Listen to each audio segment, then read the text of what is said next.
आज का वीडियो आपकी जिंदगी बदल के रख देगा क्योंकि आज हम बात करने वाले हैं रिस्क मैनेजमेंट इन ट्रेडिंग। दोस्तों, आज इस कंप्लीट सेशन के अंदर आप जानेंगे कि ट्रेडिंग में कामयाब होने का सबसे बड़ा रास्ता यहां से होके क्यों गुजरता है।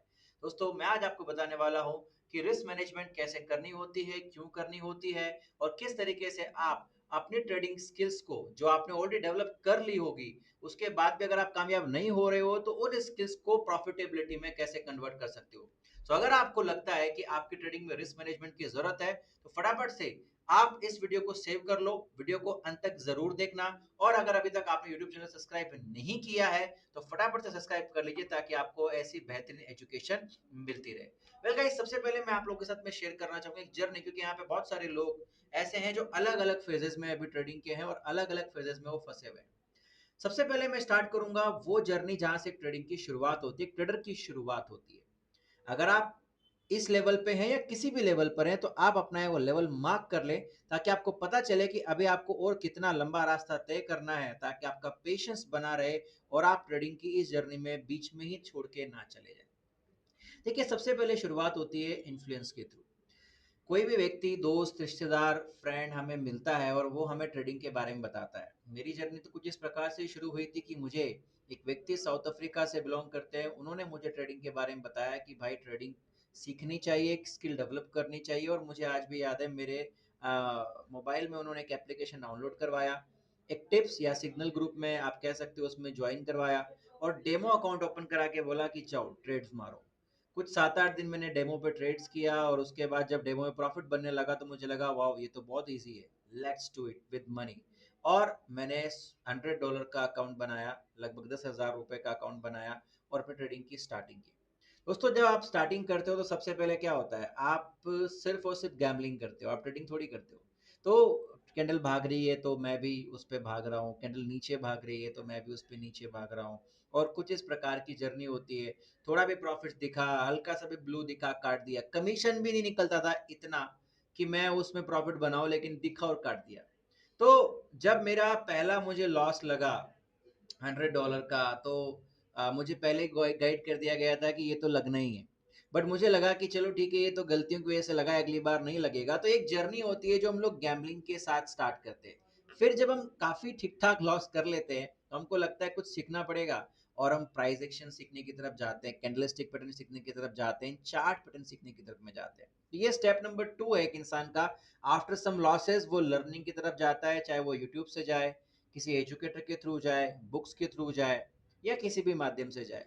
जब वो प्राइस एक्शन और पैटर्न्स इंडिकेटर्स लर्न कर लेता है, इनफैक्ट खासकर पहले वो सपोर्ट रेजिस्टेंस सीखता है, कैंडलस्टिक सीखता है। जब वो सीख लेता है उसके बाद उसे कोई ना कोई यूट्यूब वीडियो देखने को मिलता है जहाँ पे उसे अलग अलग ईएमए, ये क्रॉसओवर, डेथ क्रॉसओवर या आरएसआई, वी वेव, फिर वो इंडिकेटर्स की जर्नी पे चला जाता है।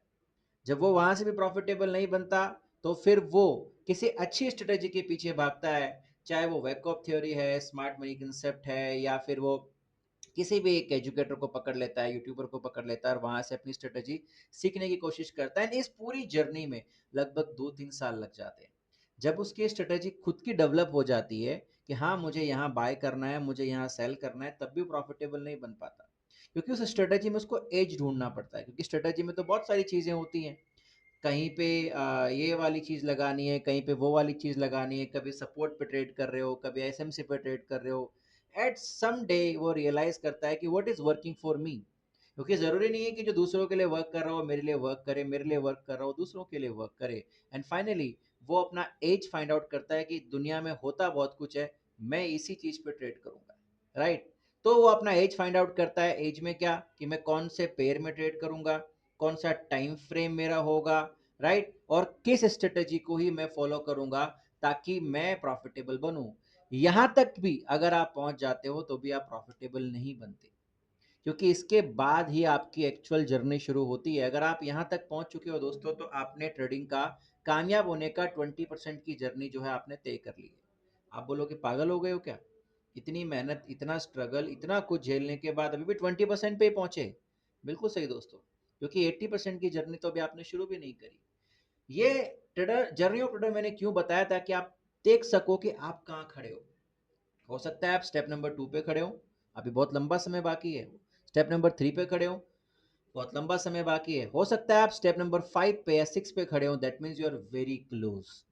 जब आप अपना एज फाइंड आउट कर लोगे, अपने चीज़ों को डेवलप कर लोगे, there comes the real thing, then you will realise कि यार एज मिलने के बाद भी प्रॉफिटेबल क्यों नहीं हो पा रहा, क्योंकि मैं ट्रेड्स को लंबा होल्ड नहीं करता। मेरे में आज भी फियर आ जाता है, मेरे में आज भी ग्रीड आ जाता है, मैं जब भी लॉसेस लगते हैं तो मैं ये एज वेज को साइड में रख देता हूँ और लग जाता हूँ मार्केट से रिवेंज लेने के लिए। पता नहीं क्यों मेरी 2 प्रॉफिटेबल ट्रेड होने के बाद में तीसरी ट्रेड के लिए मैं घुसा हुआ हूँ और वापस से मैंने ओवर ट्रेड करके लॉस कर दिया। देन यू रियलाइज कि साइकोलॉजी को फिक्स करना पड़ेगा, और साइकोलॉजी से पहले आप रिस्क मैनेजमेंट को फिक्स करना शुरू करते हो। ये जो बॉक्स नंबर 7 है ना दोस्तों, ये आपकी जिंदगी का 80% ट्रेडिंग का काम करता है, जिसमें आपको हो सकता है 6 महीने लगे और हो सकता है आपको 2 साल लग जाए, क्योंकि आपके हार्मोन्स, आपके बिलीव्स, आपकी बहुत सारी चीजों से यहाँ पे आपकी लड़ाई होती है। तो इस पूरे वीडियो में हम ये सीखने वाले हैं कि कैसे अपनी रिस्क मैनेजमेंट को फिक्स किया जाए। अगले वीडियो में फिर हम जानेंगे कि साइकोलॉजी पे कैसे काम किया जाए।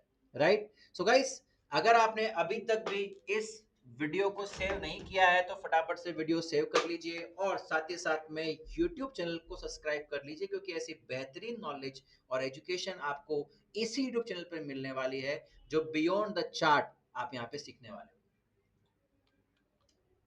सो गाइस, सबसे पहले हम इस पूरे वीडियो के अंदर ये जानने वाले हैं कि अपनी रिस्क मैनेजमेंट को कैसे मास्टर करना है, और क्या क्या चीजें हैं जो हमको पता होनी चाहिए। देखिए, ये डाटा आप सब लोगों ने सुना होगा, सेबी ने भी बताया था कि 95% ट्रेडर्स जो हैं वो ट्रेडिंग में लॉस करते हैं।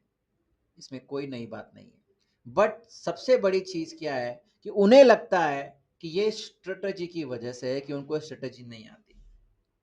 मैं आपको बताऊं, इस दुनिया में ऐसे ट्रेडर्स भी हैं जिनकी स्ट्रेटजी का जो एक्यूरेसी पॉइंट है वो 30 to 40% है। यानी कि अगर वो 10 ट्रेड्स लेते हैं तो 3 या 4 ट्रेड्स ही उनकी विन होती है, बाकी लॉस होती है। अगर कोई ट्रेड आप ले रहे हो और अगर 3 या 4 ही विन है, बाकी अगर लॉस है, तो क्या वो एक स्ट्रेटजी अच्छी स्ट्रेटजी हुई? आप बताइए कमेंट बॉक्स में जाकर, क्या वो एक अच्छी स्ट्रेटजी हुई जो 10 में से 3 या 4 बार ही काम कर रही है? लेकिन फिर भी वो लोग पैसा बनाते हैं, क्योंकि उन्होंने उस स्ट्रेटजी के साथ में, जिसकी एक्यूरेसी चाहे कम हो, एक बेहतरीन रिस्क रिवॉर्ड रेशियो और कुछ गुड हैबिट्स डेवलप की हुई है। सो अगर हम लोग लॉस कर रहे हैं तो इसका मतलब इसलिए लॉस नहीं कर रहे कि हमको ट्रेडिंग नहीं आती। ट्रेडिंग कम भी आती है, मैं बोल रहा हूँ आप मॉर्निंग स्टार इवनिंग स्टार को पकड़ के ट्रेड करो तो भी प्रॉफिटेबल बन जाओगे। सिर्फ सपोर्ट रेजिस्टेंस को पकड़ लो, सब छोड़ दो तो भी प्रॉफिटेबल बन जाओगे। बट आपको अपनी बैड हैबिट्स को रिमूव करना पड़ेगा।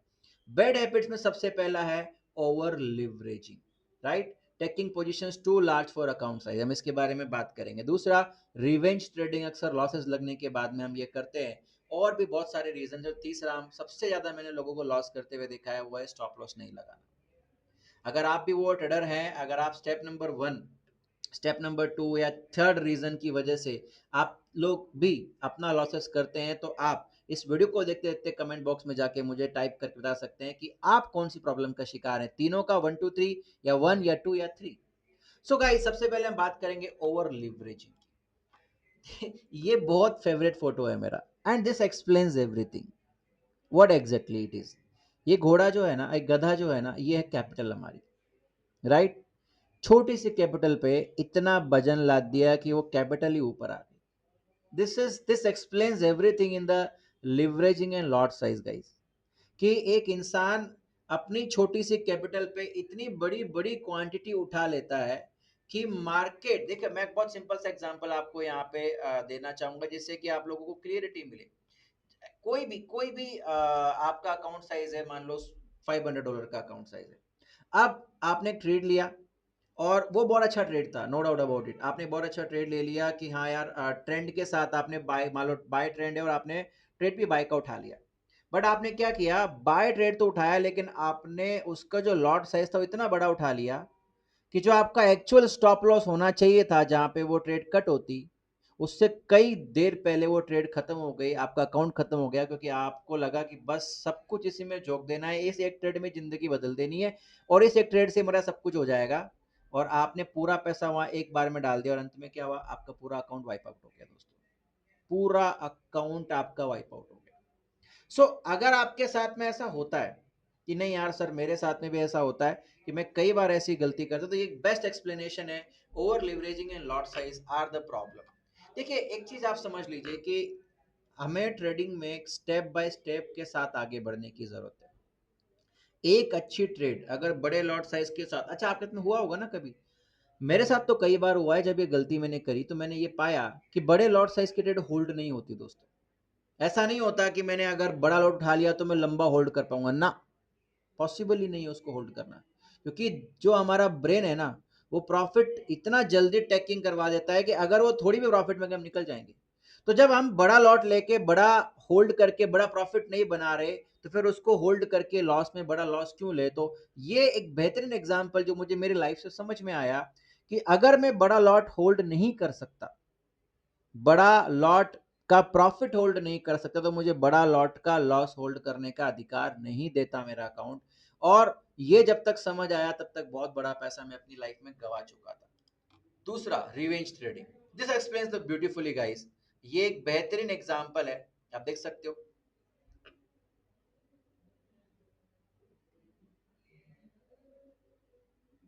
यहां पे उसने उसको मारा, ये बोल रहा है अब तू उसको मार। आपने इस मूवी का सीन जरूर देखा होगा।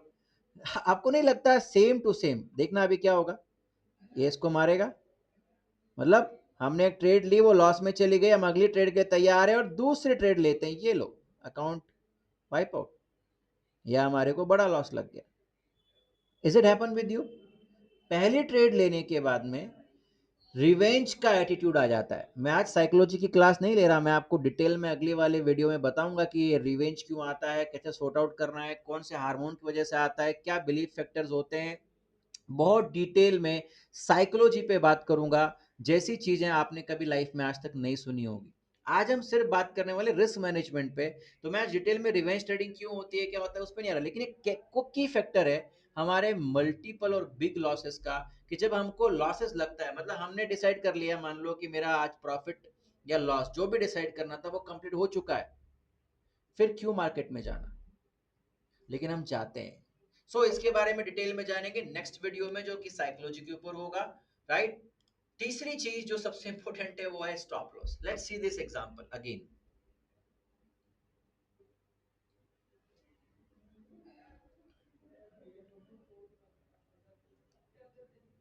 This explains everything, guys. Stop loss can protect your capital. This explains everything. मैं आपको एक और वीडियो दिखाता हूं, फिर स्टॉप लॉस के ऊपर बहुत अच्छे से चर्चा करेंगे हम लोग।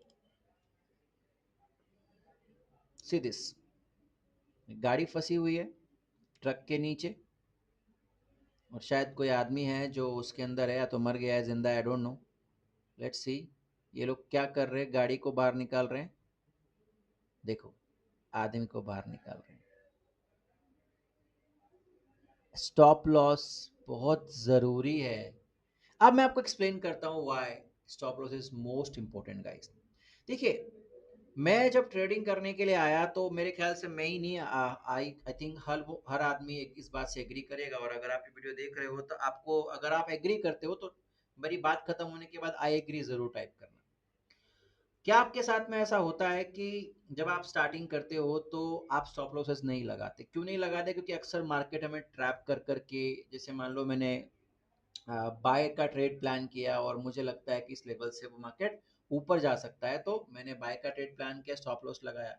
तो मल्टीपल टाइम बार हमारे साथ में ऐसा होता है कि मार्केट हमें मैन्युपुलेट करके जाता उसी डायरेक्शन में है जिस डायरेक्शन में हमने प्रिडिक्ट किया था, लेकिन हमको मार्केट से बाहर निकाल, यानी कि अक्सर हमारा स्टॉप लॉस या तो गलत जगह होता है, या फिर मार्केट को पता होता है कि हमारा स्टॉप लॉस कहाँ है, तो पहले वो हमें मार्केट आउट करता है, स्टॉप हंट करता है, हमारा लॉस करने के बाद हमने अगर बाय प्लान किया तो बाय में ही जाता है। और जब ये सीरीज ऑफ लॉसेस हो जाती है बार बार, सिर्फ और सिर्फ स्टॉप लॉस सेम जगह की वजह से, तो एक दिन हमें लगता है कि यार भाड़ में जाए, स्टॉप लॉस हटा ही दो।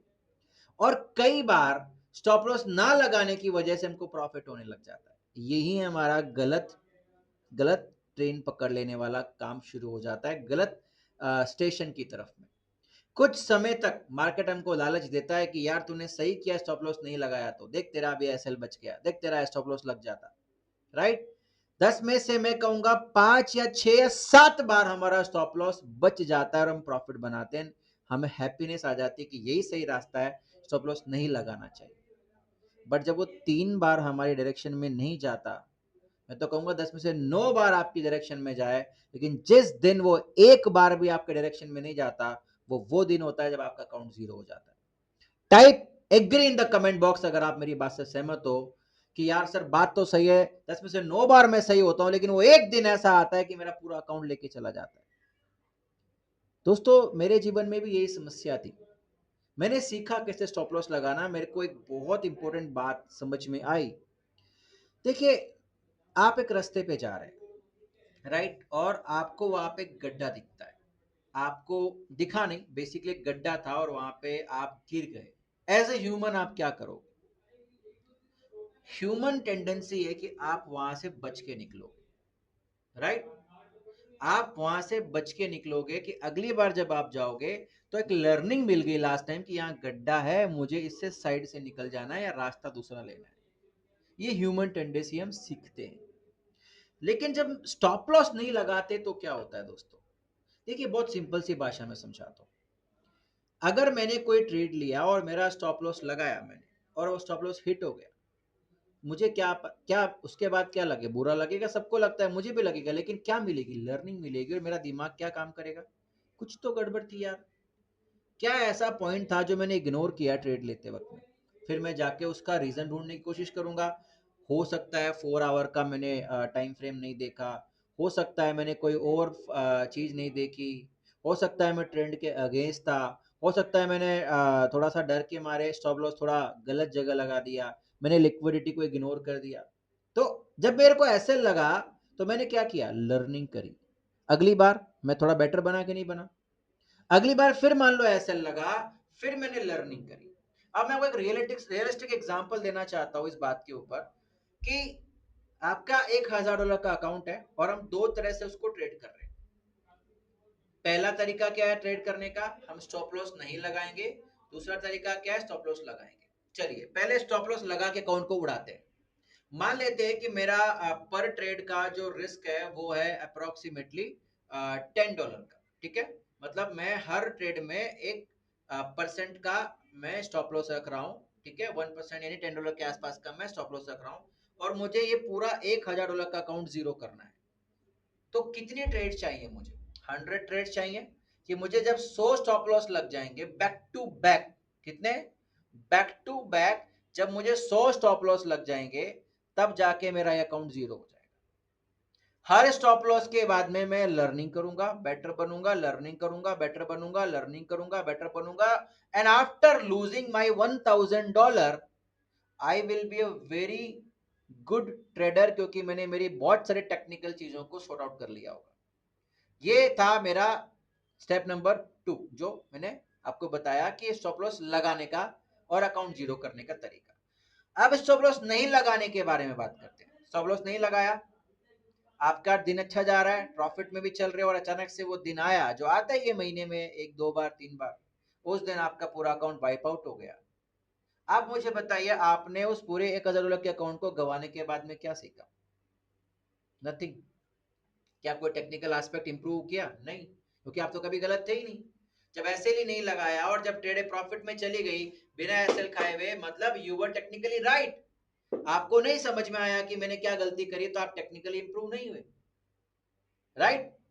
क्या सीखे आप उस पूरे $1,000 को गंवाने के बाद? सिर्फ एक चीज सीखे, अरे यार आज मार्केट ने बैंड बजा दी, नहीं तो मैं बहुत जबरदस्त ट्रेडिंग कर रहा था, कसम से मेरी एक्यूरेसी 99% चल रही थी, एक दिन ये पता नहीं आज कैसे मार्केट इधर आ गया। यही सीखे आप? अच्छा, सेम चीज आपने रिपीट करी। मान लो मैंने फिर $1,000 का अकाउंट बनाया, स्टॉप लॉस लगा के ट्रेड की और उसको जीरो कर दिया, मैं फिर से 100 स्टॉप लॉस के बाद में 200 स्टॉप लॉस वाला ट्रेडर बन चुका हूं, जिसके बाद में 200 लर्निंग्स है। और वहीं अगर आप स्टॉप लॉस नहीं लगा रहे और आपका अकाउंट जीरो हो गया, तो अगेन आपकी लर्निंग क्या मिली? अरे यार ये फिर से ये वाला दिन, क्या करूं मैं इसका? नथिंग। आप इस समुद्र में जितना ज्यादा पैसा डालना है डाल दो, आप जब स्टॉप लॉस नहीं लगा रहे, जीरो लर्निंग कर रहे हो, तो आप इंप्रूव भी नहीं हो रहे। जब आप मैं अगर बात करूँ नाइन्थ क्लास के दोस्तों, नाइन्थ क्लास आप सभी लोगों ने पढ़ी होगी, हम तो सरकारी स्कूल वाले हैं। तो वहाँ पे संस्कृत हुआ करती थी, राइट। सामाजिक विज्ञान था, संस्कृत थी, राइट, मैथ्स थी, इंग्लिश थी, हिंदी थी। संस्कृत मुझे पसंद नहीं है, मान लो एग्जाम्पल, आपको भी नहीं है सपोज। आप संस्कृत में फेल होकर टेंथ में जा सकते हो क्या? नहीं जा सकते। आपको संस्कृत में थोड़ा पासिंग मार्क्स जितना ही पास करना पड़ेगा, बट करना पड़ेगा अगर आपको टेंथ में जाना है तो। आप किसी भी चीज में बिना इंप्रूव हुए आगे बढ़ ही नहीं सकते। तो दोस्तों, उस दिन मुझे समझ में आया जब ये बात क्लियर हो गई कि यह स्टॉप लॉस लगाने से मेरे को क्या मिलने वाला है। पता है, मेरे को एक बंदे ने, एक बहुत बढ़िया ट्रेडर है, जिन्होंने मुझे एक बात बोली थी कि आर्यन, जिस दिन तू 1,000 स्टॉप लॉस खा लेगा, मैं चैलेंज करता हूँ, तो उस दिन प्रॉफिटेबल नहीं, भयंकर प्रॉफिटेबल ट्रेडर बन चुका होगा जीवन में। बस तू 1,000 स्टॉप लॉस खा ले। मैं आपसे पूछता हूँ, क्या आपने 1,000 स्टॉप लॉस कभी खाए? 1,000 छोड़ो, 100 स्टॉप लॉस खाए? खुद से सवाल पूछो। जिस दिन 1,000 स्टॉप लॉस आप खा लोगे, उस दिन 1,000 स्टॉप लॉस वाले ट्रेडर बनोगे। उसने मुझे पता है क्या बोला, आज से तू प्रॉफिट नहीं, तू तो एक सीट बना ले 1,000 स्टॉप लॉस की। क्या आज पहला लग गया? कॉन्ग्रेचुलेशन, 1,000। अगला लग गया, बचा 19,999, अगला 998, अगला 997। तू तो जिंदगी में बस इस पे फोकस करिए, तेरे को 1,000 स्टॉप लॉस कब खत्म हो रहे हैं, और हर स्टॉप लॉस के बाद लर्निंग कर। भाई क्या बात थी ये, जिंदगी बदल गई मेरी। जहां पहले स्टॉप लॉस से पेन होता था, वहां पे मैं प्लेजर में चला गया कि भाई मैं एकदम सही रास्ते पे जा रहा हूँ। एक स्टॉप लॉस मतलब, मैंने अगर 1,000 किलोमीटर की जर्नी तय करनी है तो मैंने 1 किलोमीटर की जर्नी तय कर ली। 2 स्टॉप लॉस मतलब मैंने 2 किलोमीटर की जर्नी तय कर ली। 3 स्टॉप लॉस मतलब मैंने 3 किलोमीटर की जर्नी तय कर ली। मुझे पेन ही नहीं नजर आ रहा है कि मैं स्टॉप लॉस लगा रहा हूँ, मुझे लॉसेस हो रहा है, because it's a part of journey. क्या आप मेरी बात समझ रहे हैं? तो दोस्तों, आज आपको यह समझना पड़ेगा कि stop loss is the thing जो आपको, आपकी कैपिटल को बचा सकता है। उम्मीद करता हूं आपको यह बात समझ में आई होगी। So why risk management matters. देखिए, जितने भी प्रोफेशनल ट्रेडर्स हैं ना, उन सभी को एक बात पता है कि कैपिटल रहेगी ना तो पैसा बनेगा। मुझे एक क्रिकेट मैच याद आता है दोस्तों, अगर आप लोगों को भी याद हो, चेन्नई सुपर किंग का वो मैच था। तब शेन वॉटसन जो था वो मुंबई के खिलाफ आई थिंक था, या पता नहीं किसके खिलाफ था, that thing I don't remember. But वो एक मैच था जो फाइनल का मैच था, और उसमें क्या हो रहा था ना, बहुत अच्छी बॉलिंग हो रही थी, और एक बढ़िया बढ़िया से बढ़िया बल्लेबाज भी वहां पे टिक नहीं पा रहे थे। और शेन वॉटसन बहुत वेरी स्ट्रगलिंग, बहुत स्ट्रगल कर रहा था, उससे रन ही नहीं बन पा रहे थे। कुछ 5-6 ओवर तक वो कुछ नहीं कर पाया। वहां कमेंटेटर पता है क्या बोल रहे थे? एक बहुत बड़ी बात, शेन वॉटसन, मतलब वो तो नहीं सुन पा रहा होगा, बट वो कह रहे थे डोंट लूज योर विकेट, क्योंकि तुम, जैसे ही तुम्हारा रन बनने शुरू होंगे, तुम्हें सारी बॉल जो तुम खा रहे हो एक बार में कवर कर दोगे। तुम्हारा विकेट रहेगा तो रन अपने आप आ जाएंगे। और आपको पता है वो मैच जीती चेन्नई सुपर किंग्स, आईपीएल जीती, और आई थिंक शेन वॉटसन ने उसमें 100 मारा था। मुझे युवराज सिंह का भी एक मैच याद आता है जहाँ पे Yuvraj Singh was struggling very much. ये T20 वर्ल्ड कप 2007 जीतने के बाद का एक मैच है। आई थिंक जो इंग्लैंड थी वो इंडिया आई थी, या शायद ऑस्ट्रेलिया इंडिया आई थी। Euros was struggling very much, बहुत स्ट्रगल कर रहा था वो। यस, ये ऑस्ट्रेलिया थी, मिचेल जॉनसन और इनके अगेंस्ट। भाई वो इतना बीट हो रहा था, हालत खराब कर दी, बट वो आउट नहीं हुआ। तो उस मैच में मुझे 70-80 रन मारे थे। मेरा पॉइंट क्या है, अगर आपकी कैपिटल रहेगी ना तो प्रॉफिट हो सकता है, कि अगर कैपिटल ही चली गई तो क्या होगा। तो रिस्क मैनेजमेंट क्यों जरूरी है? क्योंकि रिस्क मैनेजमेंट में सबसे बड़ा पार्ट है आपकी कैपिटल बचाने का, और उसके लिए जरूरी है आपको कुछ चीजें करना, जैसे कंसिस्टेंट पोजीशन साइजिंग, यानी कि आपको लगातार कंसिस्टेंटली अपनी पोजीशंस की साइजिंग करनी पड़ेगी। आपको स्ट्रिक्टली अपने स्टॉप लॉस का डिसिप्लिन फॉलो करना पड़ेगा। और मैंने आपको इनफ रीजन दे दिया दोस्तों, इनफ स्टोरी सुना दी, इनफ बात समझा दी। अगर समझदार हो तो एक बार में समझ जाओगे कि स्टॉप लॉस आपकी लाइफ में कितना जरूरी है और क्या कर सकता है। Emotional control during the drawdown. जब हमारे ड्रॉडाउन का मतलब बिना ऐसे वाला ड्रॉडाउन नहीं बोल रहा हूं, जब हमारी ट्रेड लॉस में चल रही है, अभी एसएल से थोड़ा दूर है, तो जो इमोशंस तब आते ना, निकल जा। क्योंकि पता है एक बहुत बड़ी बात मेरे साथ तो कई बार होती है, अभी भी होती है, आपके साथ होती है कि मुझे बता ना, कमेंट बॉक्स में जाके। जब भी ट्रेड लेते हैं और अगर वो ट्रेड थोड़ी भी लॉस में चल रही है तो मन में ये ख्याल सबसे पहले आता है कि कहीं मैंने फिर से गलत ट्रेड तो नहीं ले ली। कसम से मेरे को आज भी ये चीज आती है, जैसे ट्रेड प्रॉफिट में चली गई तो बहुत बढ़िया, लेकिन अगर लॉस की तरफ आ गई है और अगर मैं चार्ट देख रहा हूँ तो मेरा दिमाग बस एक ही बात में लगा रहता है, फिर से कहीं गलत ट्रेड तो नहीं ली। देखो ढूंढो कोई रीजन, ढूंढो कोई गलत ट्रेड हो तो निकल जाए। तो जब आपने ट्रेड ले ली है ना, उसके बाद आपका इमोशनल कंट्रोल और लास्ट में risk reward planning before the entry. Yes, before the entry.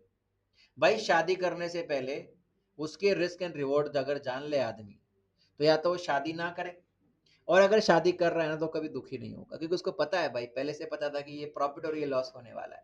Because the goal is not to win every trade, it is to survive and compound दोस्तों। हमारा हर ट्रेड जीतने का मकसद, ये तो प्रॉब्लम है, हमारा ब्रेन जो है ना, इसके बारे में डिटेल में बात करेंगे अगले वीडियो में, बट हमारा ब्रेन जो है ना वो हमें चाहता है हम हर ट्रेड जीते, हर ट्रेड जीते, हर ट्रेड। और जब नहीं जीते तो हमको लगता है यार अरे कैसे, और हम वहां पे गलती कर जाते हैं। So it's to survive compound, right, not to win each and every trade guys. So now how to decide your lot size, हम लोग इसके बारे में बहुत सिंपल फॉर्मूला रखेंगे। सबसे पहली चीज, आपको अपना एक रिस्क फिक्स करना पड़ेगा। सपोज करो कि आपका अकाउंट $1,000 का है और आपने रिस्क फिक्स कर दी कि मुझे 1% ऑफ द कैपिटल लूज करना है वन ट्रेड के अंदर, मतलब वो हो गया $10। $10 अगर आपने वो कर दिया और $10 के बाद में आप आपने फिक्स कर लिया कि मुझे लॉस कितना करना है ना, तो बस गेम चेंज हो गया, क्योंकि यहां से आपकी प्रॉफिटेबिलिटी की जर्नी शुरू हो गई। तो ये कैसे करना है अपने को, लॉट साइज कैसे निकालना है, पहले risk of the amount in dollars डाल लो, मतलब $10 अपने डाल दिया। इसके बाद में स्टॉप लॉस कितने पिप का है वो डाल दो, मतलब मान लो कि मेरा स्टॉप लॉस जो है 50 पिप का है, और एक पिप की स्टैंडर्ड लॉट के अनुसार क्या वैल्यू आ रही है वो निकाल लो। सिंपल भाषा में समझाऊं तो चलो एक एग्जांपल ले लेते हैं, ठीक है, एग्जांपल ले लेते हैं। सपोज करो कि आपका जो स्टॉप लॉस है वो 50 पिप्स का है। सबसे पहले क्या डिसाइड किया, मुझे 1% ऑफ द ट्रेड लूज करना है, मतलब $10। इस सबसे पहला काम ये, चार्ट देखने से पहले, आपका एनालिसिस करने से पहले पहला काम क्या है कि आपको ये पता कर लेना है कि मेरा आज का लॉस मुझे पर ट्रेड में क्या करना है। मान लो वो $10 है। अब जब आप ट्रेड ढूंढ चुके हो, आपको पता चल रहा है कि यहाँ पे बाइंग करनी है, यहाँ बाइंग बन रही है, then you will decide the lot size कि क्या लेना है। कैसे डिसाइड करोगे, अगर आपका एसएल 50 पिप्स का है, ठीक है, अगर आपका एसएल 50 पिप्स का है, राइट, यहाँ पे अगर हम लोगों ने लॉस करना है 50 पिप का, ठीक है, और हमारे पास में $10 का ऑप्शन है, तो मैं यहाँ तो अलग मैंने लिखा हुआ है, बट मैं क्या करूंगा, 0.2 का लॉट लूंगा, 0.02 का लॉट लूंगा अगर मेरा $1,000 का अकाउंट है। हालांकि अकाउंट साइज बड़ी है तो यहाँ पे मैंने अलग लिखा हुआ है, बट एग्जाम्पल की बात मैं आप लोगों से कर रहा हूँ कि अगर मैंने $10 का लॉस करना है और अगर मेरा एसएल जो है 50 पिप्स का है, तो मैं लॉट लूंगा 0.02, ताकि मैं जब एसएल हिट हो जाए तो मैं सिर्फ $10 ही लूज करूं। तो मेरा लॉट साइज से मुझे कितना लॉस हुआ, $10। अच्छा, अगर सिनारियो ऐसा हो तो एसएल अगर 30 पिप्स का हो तो तब क्या करेंगे भैया, क्या करोगे, तो भी आपकी रिस्क उतनी ही होनी चाहिए, कितनी, $10 ही लूज करूंगा। तो या तो आप, चूंकि यहाँ पे टेक्निकली पॉसिबल नहीं है 3.1 3.2, बट आप या तो 0.03 का लॉट ले लो या फिर 0.04 का लॉट ले लो, इन दोनों में से कोई भी एक लॉट साइज आप चुन लो। और अगर आपका 0.03 का लॉट है और 30 पिप का आपका एसएल है, तो अगेन आप लूज करोगे तो कितना, $9। सो एसएल बड़ा और छोटा हो, इससे आपका लॉस बड़ा या छोटा नहीं होना चाहिए, वो सेम रहना चाहिए, क्योंकि आपका रिस्क फिक्स है।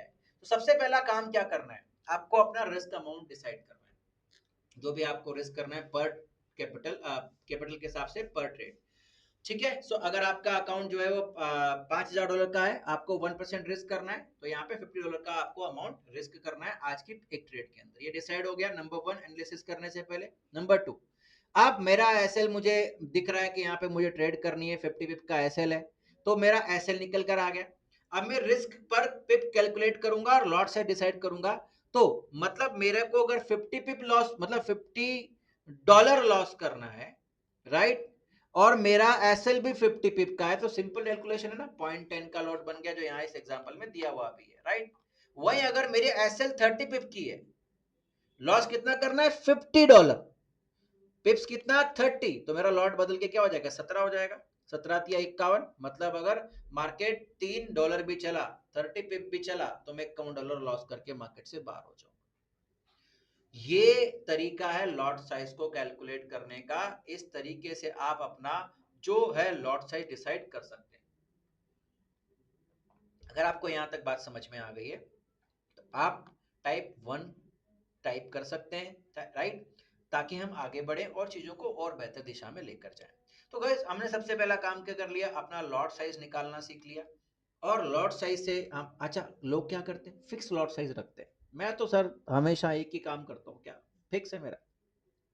फिक्स लॉट साइज में आप कभी भी रिस्क टू रिवॉर्ड मेंटेन नहीं कर सकते।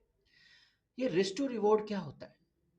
रिस्क टू रिवॉर्ड क्या होता है ये अभी हम जानेंगे। बट आपको सबसे पहला काम क्या करना है? आपको अपना रिस्क डिसाइड करना है। ट्रेड लेने से पहले, टेबल पे बैठने से पहले, कि मैं पर ट्रेड क्या लॉस करना चाहता हूँ। उसके बाद उसके अनुसार आपको ट्रेड ढूंढनी है, और जितना एसएल आ रहा है उसके अनुसार लॉट साइज को छोटा बड़ा करना है, राइट। आई होप यह चीज आपको क्लियर हो गई दोस्तों। Now the golden rule is 1% risk पर ट्रेड, राइट।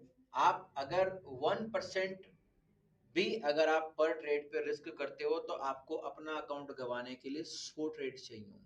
और कभी ऐसा तो होने वाला नहीं है कि आपकी बैक टू बैक 100 के 100 एसएल लग रहे। दुनिया में बुरे से बुरा ट्रेड भी होगा ना, तो भी ऐसा नहीं हो सकता, राइट। सो दैट मीन्स अगर आप 1% रिस्क भी ले रहे हो, नो प्रॉब्लम दोस्तों, आप इसको इजीली कर सकते हो। मैं आपको दिखाना चाहता हूं कि इसमें अगर आप लेते हो तो आप एग्जैक्टली 1% अगर आप लेते हो तो आप क्या हासिल कर सकते हो, राइट। मैंने एक वो बनाया था टेबल, आई थिंक आपको दिख रहा होगा, right. The power of compounding and consistency. अगर आप 1% डेली पे बनाते हो, और अगर आपका स्टार्टिंग कैपिटल जो है $1000 है, इट्स अ कंपाउंडिंग, राइट। तो ऑन एन एवरेज आप जो प्रॉफिट डेवलप बनाएंगे वो आएगा लगभग 29%, 29.5। इट्स अ कंपाउंडिंग, यानी कि पहले दिन में आपका जो अकाउंट है $1000 के ऊपर अगर आपने 1% बनाया तो वो हो गया 1012। फिर आपका 1012 का 1% प्रॉफिट बनेगा, राइट। ऐसे करके करके पहले महीने में आपको लगभग इतना आएगा। 6 महीने में आपका जो इक्विटी था वो $1000 से बन के हो जाएगा $4700 के आसपास। $4700 से वो अगर आप उसको आगे बढ़ाओगे 12 महीने में, तो वो हो जाएगा लगभग इंक्लूडिंग सब कुछ $22000। 22,000 कितना बड़ा अमाउंट है अगर हम कंसिस्टेंटली 1% पे भी फोकस करें तो। फिर $22,000 से अगर आप उसको 18 महीने तक लेकर जाओगे तो you will B trading on your $100,000 account. 1 crore का अकाउंट होगा। और अगर आप 24 महीने, यानी कि अगर 2 साल तक लगातार एक भी दिन अगर आपका लॉस ना रहे, हर दिन आप 1% कंपाउंडिंग बनाते रहो, जो भी आज की कैपिटल है उसका 1%, और आज की कैपिटल का 1%, तो $500,000, $500,000 की आपकी इक्विटी हो। Imagine, this is the power of this, right. But realistically बात करूं तो ये पॉसिबल नहीं है, इट जस्ट अ टेबल। आप, मैं अगर कोई मुझसे पूछे तो मैं बोलूंगा आपको पर ट्रेड 0.50 का रिस्क रखना चाहिए, और अपने रिस्क को मैनेज करते रहना चाहिए। Now we will learn about something, what going to be the strategy for the risk management and what is exactly the risk to reward।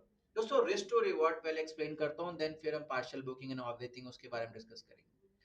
ठीक है। जब आप ट्रेड में जाते हो तो जैसा कि मैंने आपको बताया कि आपको सबसे पहले क्या करना है, आपका लॉस डिसाइड करना है कि मुझे इस ट्रेड में कितना लॉस हो सकता है।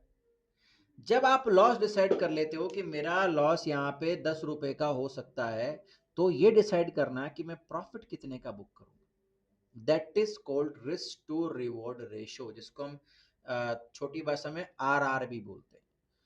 और ये कितनी खतरनाक चीज है ना, आपका दिमाग खराब हो जाएगा। टेबल देख लो आप, क्योंकि मैंने ना मेजोरिटी ऑफ द ट्रेडर्स को पता है क्या देखा है, वो ढूंढ रहे हैं इस दुनिया में 90% एक्यूरेसी वाली स्ट्रेटजी, 90% वाले एक्यूरेसी की स्ट्रेटजी। और पता है दुनिया के बड़े बड़े ट्रेडर जो पैसा बना रहे हैं उनकी एक्यूरेसी कितनी है? 30, 40, 45, 50। 50 तो बहुत अच्छी मानी जाती है, 60 बहुत ज्यादा अच्छी। हम क्या ढूंढ रहे हैं? 80, 90% की एक्यूरेसी चाहिए। पर जेन्युइनली पॉसिबल है क्या? नहीं है दोस्तों।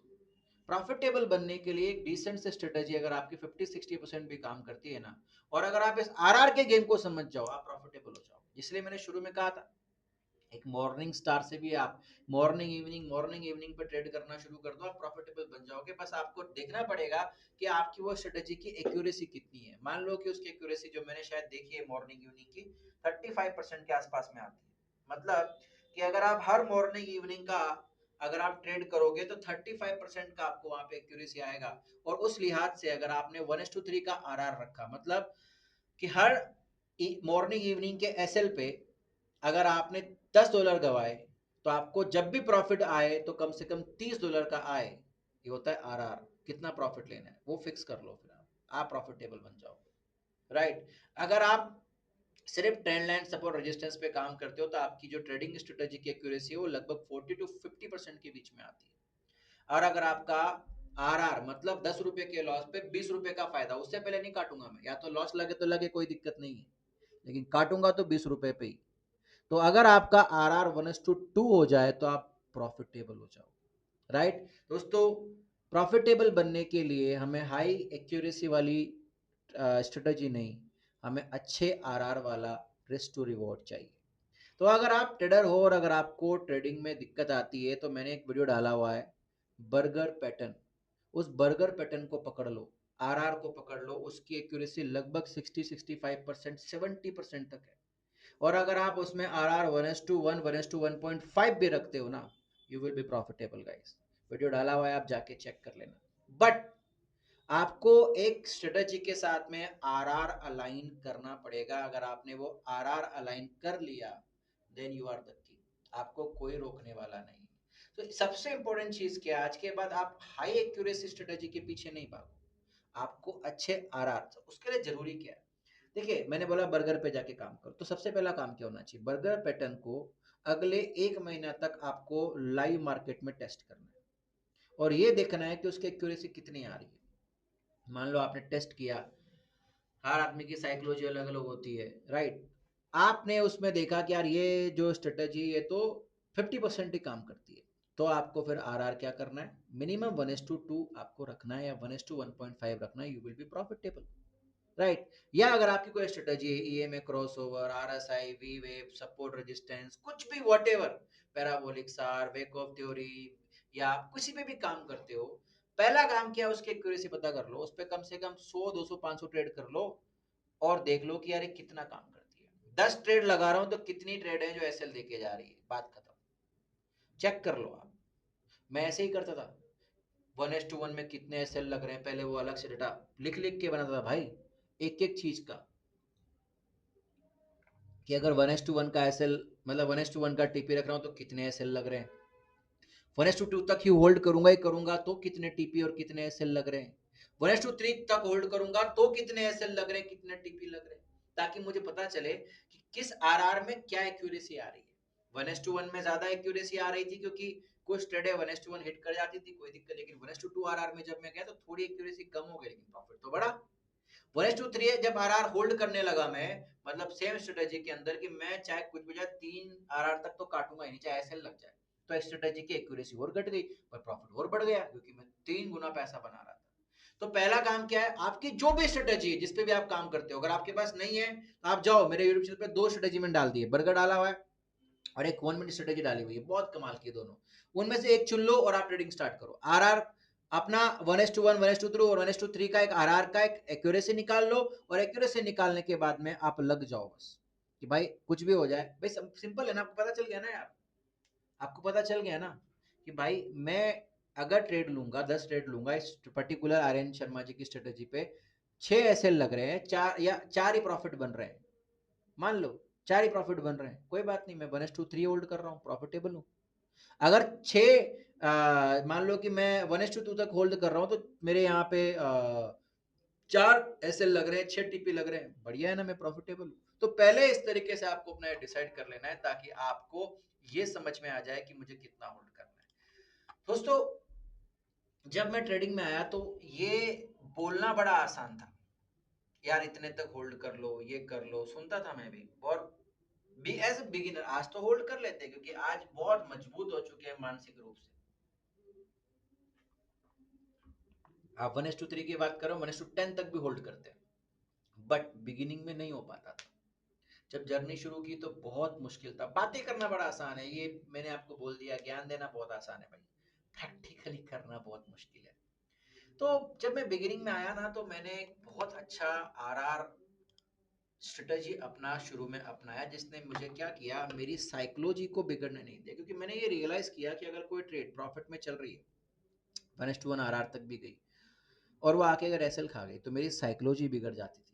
क्योंकि फिर मैं उस प्रॉफिट जो दिखता था ना, उसको चेस करने की तरफ चला जाया करता था, and that's where I started not following my rule and losing money. तो बिगिनिंग में मैंने सबसे पहले जो बेहतरीन मेरे लिए प्रॉफिट बुकिंग स्ट्रेटजी बनाई, वो पता है क्या थी?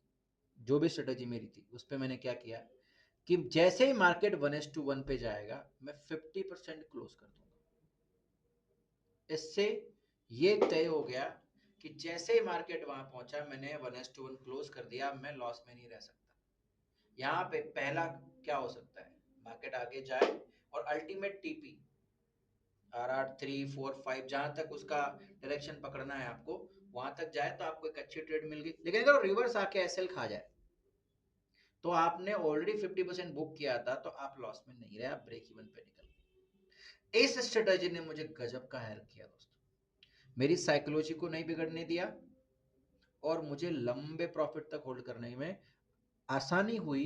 क्योंकि इस स्ट्रेटजी के बाद में मैं डर नहीं रहा था मार्केट से कि मार्केट वापस आ गया तो क्या होगा, पता आ गया तो आ गया, कोई बात नहीं। ओके, सो अगर आप बिगिनर हो और अगर अभी तक आपने रिस्क मैनेजमेंट पे काम करना शुरू नहीं किया है, then I would recommend to do this. क्योंकि ये करना शुरुआत में आसान नहीं, अगर ये कर लो तो फिर बात ही अलग है, फिक्स ही कर लो तो बात ही अलग है। लेकिन अगर ये नहीं कर पा रहे, एटलीस्ट आप प्रॉफिट बुकिंग स्ट्रेटजी पे चले जाओ कि यहाँ जैसे ट्रेड मेरी 50% पर पहुंचेगी, आई विल कट 50%।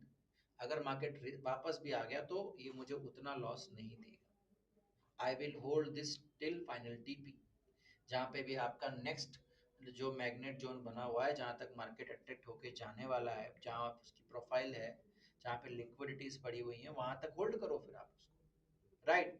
सो जब आप ऐसा करते हो, तो आपके साथ में तीन चीजें होंगी कि प्रॉफिट लॉक कर लिया तो आपका साइकोलॉजी अच्छा है, आपकी इमोशंस यहाँ पे खत्म हो जाएंगी, और कंसिस्टेंसी जो है वो आपकी ट्रेडिंग में बिल्ड हो जाएगी। इस प्रॉफिट बुकिंग स्ट्रेटेजी को यूज करना 7 दिन, और मुझे कमेंट में आके बताना कि क्या ये आपके लिए वर्कआउट हुई है नहीं। राइट, ये बहुत अच्छा तरीका है। अगर आपने रिस्क मैनेजमेंट पे अभी तक भी काम शुरू नहीं किया, तो अपनी जर्नी यहाँ से शुरू करने का। दूसरी चीज दोस्तों, जब भी आप प्रॉफिट्स बनाओ ना, एक चीज याद रखो, धीरे धीरे आपको ये बात समझ में आएगी। अभी तो बड़े प्रॉफिट्स नहीं बना पा रहे हो, लेकिन जब बनाओगे ना, तो आप अपने प्रॉफिट्स को अपने अकाउंट में मत छोड़ो। हमें लगता है कि मेरी $1,000 की इक्विटी को मुझे 1 करोड़ लेके जाना है, गलती से भी ऐसा मत करना, वो जीरो हो जाएगी, आपकी साइकोलॉजी झेल नहीं पाएगी। इसके ऊपर मैं बहुत डिटेल में वीडियो बनाने वाला हूँ कि आप अपने लॉन्ग टर्म वेल्थ कैसे डेवलप कर सकते हो, कैसे अपने प्रॉफिट्स को स्टॉक्स में, गोल्ड में या प्रॉपर्टीज में इन्वेस्ट करके एक लॉन्ग टर्म वेल्थ जनरेटर बन सकते हो। So that's ends here. अगर आपने अभी तक भी यूट्यूब चैनल को सब्सक्राइब नहीं किया है, तो अभी के अभी सब्सक्राइब करो, ताकि आपको इस सारे के सारे वीडियोस आपको मिलते रहें, और आप इन वीडियोस के माध्यम से अपने आप को प्रॉफिटेबल बनाने की जर्नी की तरफ लेकर जाएं, और यहां से आप वो बन जाएं जिसके लिए आपने इसको शुरू किया था। Thank you so much, all the very best.